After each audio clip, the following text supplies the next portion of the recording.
മക്കളോട് നമുക്ക് പറയാൻ സാധിക്കണം, നരകമുണ്ടെന്ന് പറയാൻ സാധിക്കണം, സ്വർഗത്തിന് വേണ്ടി പണിയെടുക്കണമെന്ന് പറയാൻ നമുക്ക് സാധിക്കണം. അല്ലെങ്കിലോ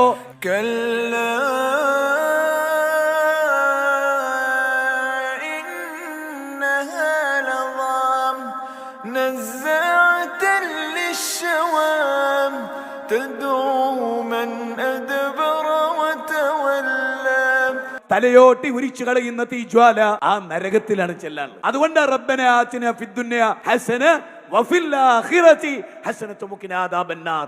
സൂറത്ത് ബഖറയിൽ 201-ാമത്തെ വചനം. നരകത്തിൽ നിന്ന് രക്ഷപ്പെടുത്തണേ പടച്ചോനെ. ആ നരകത്തിൽ നിന്ന് രക്ഷപ്പെടാനാണ് മനുഷ്യർ ശരിക്കും അധ്വാനം ചെയ്യേണ്ടത്. ആ അധ്വാനമാണ് മനുഷ്യനെ നന്നാക്കുന്നത്. റബ്ബനാ ആതിനാ ഫിദ്ദുനിയ ഹസനതൻ വഫിൽ ആഖിറതി